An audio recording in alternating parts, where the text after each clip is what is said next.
Hello everyone. आज हम discuss करेंगे पेमेंट लिंक और क्यूआर कोड के बारे में कि टैली प्राइम में जितने भी आपके सेल्स के वाउचर होते हैं या लेजर आउटस्टैंडिंग होता है या रिमाइंडर लेटर है आपका, तो इन चीज़ों पे आप अपने जो प्रिंट आउट निकालते हैं या पीडीएफ आप शेयर करते हैं या किसी को मेल अगर करते हैं तो उस पे आप पेमेंट लिंक और क्यूआर कोड ऐड कर सकते हैं। तो वो कैसे करते हैं वो देखते हैं।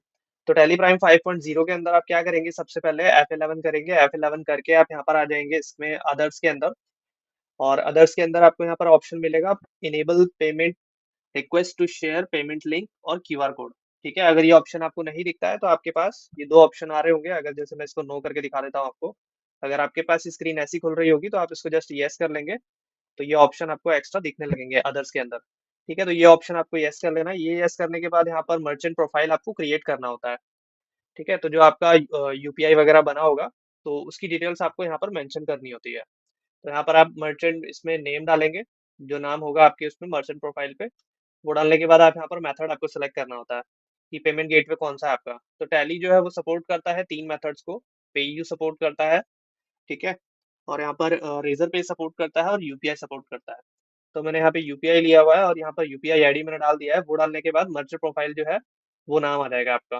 ठीक है, वो करने के बाद यहाँ पर एक ऑप्शन और दिया हुआ है क्यूआर कोड डिटेल्स का। तो save QR code detail while generating from reports, तो इसको मैंने आज एवरी टाइम किया हुआ है, तो जब भी चॉइस रहेगा तो वो हम येस और नो कर पाएंगे। ठीक है, इसको हमने एक्सेप्ट कर लिया, देन कंट्रोल ए कर लेता हूँ। अब मैं आपको बिल्स दिखाता हूँ, जैसे कोई भी सेल्स का बिल हम ओपन कर लेते हैं।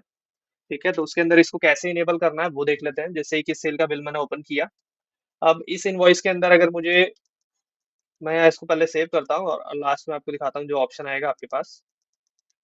जैसे इस एंट्री को मैं एक्सेप्ट करूंगा, ये मैंने एक्सेप्ट किया, तो एक्सेप्ट करने पे ये इनवॉइस के लिए पूछ रहा है, मैंने इसको नो कर दिया।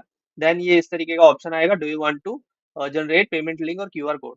ठीक है, तो अगर आप इसको यस कर लेते हैं तो ये इस तरीके का पॉपअप खुलेगा, जहां पर आपको आपकी डिटेल्स आएगी, मर्चेंट प्रोफाइल जो हमने बनाया है, फिर यहाँ पर लेफ्ट साइड में पार्टी का नाम, देन अमाउंट, जितना बिल अमाउंट होगा वो। ठीक है, इसको मैं एक्सेप्ट कर लेता हूँ। अब इसमें क्या लिखा आया, QR code is generated successfully. अब इसको देख लेते हैं कैसा आया। ठीक है, अब जैसे आप प्रिंट आउट लेंगे इसका कंट्रोल पी करके, तो ये इनवॉइस पे इस तरीके का आएगा लेफ्ट साइड बॉटम में। इसको जूम इन करके देख लेते हैं, ये ऐसा आएगा। ठीक है, तो ये तो स्कैनर हो गया आपका। अब इसकी कॉन्फ़िगरेशन जो है, मैं कॉन्फ़िगरेशन बताता हूँ कि कॉन्फ़िगरेशन किस टाइप की होंगी। जैसे कि सेल्स का जो वाउचर है जो हमने सेटअप किया है कि जब हम सेल की एंट्री को सेव करेंगे तो वो पूछेगा लास्ट में जनरेट करना है कि नहीं। ठीक है, तो वो कहाँ से करना है आपको, आप जाएंगे ऑल्टर में, वाउचर टाइप में, और सेल्स का वाउचर टाइप ऑल्टर कर लेंगे। यहाँ पर आपको एक ऑप्शन मिलेगा, generate payment link and QR code after saving voucher. आप इस ऑप्शन को यस कर लेंगे तो एवरी टाइम जब आप बिल को सेव करेंगे तो लास्ट में पूछेगा आपसे कि आपको payment link QR code generate करना है या नहीं उस पर्टिकुलर वाउचर का। ठीक है, अब इसके बाद क्या करना है, यहाँ पर मैं आपको दिखाता हूँ कि इसमें रिपोर्ट्स पे क्या क्या ऑप्शंस हैं, क्या क्या कॉन्फ़िगरेशंस हैं, और प्रिंट के इसकी क्या कॉन्फ़िगरेशंस है वो भी देख लेते हैं। जैसे मैंने कंट्रोल पी किया, मैं कॉन्फ़िगर में गया यहाँ पे, मैं यहाँ टाइप कर लेता हूँ। जैसे मैंने यहाँ लिखा क्यूआर कोड। ठीक है, तो क्यूआर कोड जैसे आप लिखेंगे तो पेमेंट रिक्वेस्ट डिटेल की यहाँ पे आपको ऑप्शन मिलेगा मेथड ऑफ पेमेंट रिक्वेस्ट का, तो यहाँ मैंने एंटर किया। यहाँ पर आपका चॉइस है, अगर आप लिंक डालना चाहते हैं तो लिंक भी कर सकते हैं, लिंक और क्यूआर कोड दोनों में यूज करना है तो दोनों भी कर सकते हैं, ओनली क्यूआर कोड रखना है तो ओनली क्यूआर कोड भी रख सकते हैं। तो अगर आप ज्यादा इनवॉइस का प्रिंट लेकर के करते हैं काम, तो आप क्यूआर कोड पे रखिए। अगर आप टैली से मेल करते हैं या टैली से पीडीएफ बना के फिर आपको एक्सपोर्ट करके भेजना है क्लाइंट को, पार्टी को, तो उस केस में आप दोनों भी यूज कर सकते हैं और सिर्फ लिंक वाला भी यूज कर सकते हैं। अब लेजर रिपोर्ट से देखते हैं कि लेजर रिपोर्ट से अगर हम इसको एक्सपोर्ट करेंगे तो किस तरीके से उस पर आएगा। तो यहाँ पर एक लेजर ओपन कर लेते हैं। ठीक है, ये लेजर हमने ओपन किया। लेजर ओपन करने के बाद यहाँ पे देखिए दो बिल्स आ रहे हैं। तो यहाँ पर अगर मैं कंट्रोल पी करूँ, कंट्रोल पी करने के बाद यहाँ पर मैं प्रीव्यू के लिए जाता हूँ, और ये प्रीव्यू पे जैसे मैंने क्लिक किया तो यहाँ पर आएगा generate payment link and QR code. ठीक है, तो इस तरीके का स्क्रीन खुलेगा जहाँ पर आपको दो ऑप्शन आएंगे, जैसे यहाँ पर आ रहा है लिस्ट ऑफ रेफरेंस। तो अगर आपको स्पेसिफिक कुछ बिल्स का जनरेट करना है तो आप वो कर सकते हैं, अदरवाइज अगर सारे बिल्स का जनरेट करना है क्यूआर कोड या लिंक तो आप वो भी कर सकते हैं। ठीक है, तो मैं यहाँ पर ऑल बिल्स ले लेता हूँ। यहाँ पे टोटल अमाउंट आ जाएगा अगर मैं ऑल बिल्स लूंगा तो। इस पे एंटर किया मैंने, और रिमार्क्स वगैरह अगर कुछ डालना है आपको तो आप वो भी डाल सकते हैं। यहाँ से F12 अगर आप करेंगे ना तो ये तीन ऑप्शन आपको मिल जाएंगे, एक्सपायरी पीरियड और रेफरेंस नंबर्स का और रिमार्क्स का। ठीक है, इसके बाद एंटर किया और इसको एक्सेप्ट कर लेते हैं। तो ये इस तरीके का पॉपअप आएगा, do you want to save the QR code in the selected voucher. इसको मैं यस कर लेता हूँ। अब देखिए समरी जो है, समरी के नीचे आ रहा है क्यूआर कोड जनरेटेड, काउंट आ रहा है 1, और लेफ्ट साइड में पार्टी का नाम, देन स्टेटस। ठीक है, अब यहाँ से एस्केप कर लेते हैं। एस्केप करने के बाद देखिए प्रीव्यू में कुछ इस तरीके का आ रहा है। अब अगर मैं इसको एक्सपोर्ट करूं या मैं प्रिंट आउट भी लूंगा तो प्रिंट में तो एग्जैक्ट ऐसा आएगा।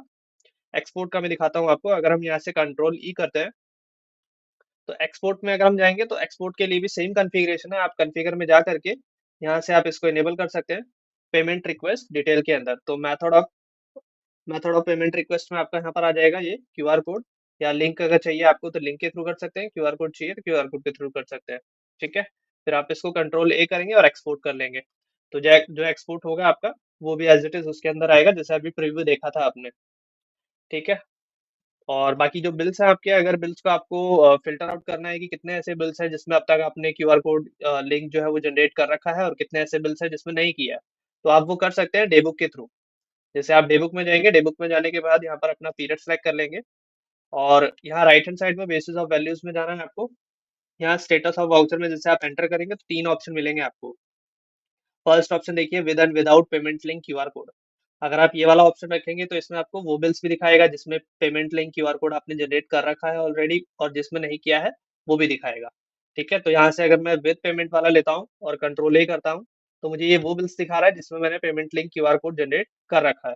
ठीक है, और अगर हम इसको वापस से उसमें जा करके अगर मैं इसको विदाउट पेमेंट लिंक वाले पे करता हूँ तो ये वो एंट्रीज मुझे स्क्रीन पे दे देगा कि जिनके अंदर हमने payment link QR code generate नहीं किया है। ठीक है, तो यहाँ से हम इजीली वेरीफाई कर सकते हैं उन बिल्स को, और उस पे हम अगर क्रिएट करना चाहते हैं तो सेम टाइम पे हम कर सकते हैं यहाँ से क्रिएट पेमेंट लिंक या QR code. And thank you guys, see you soon in the next video.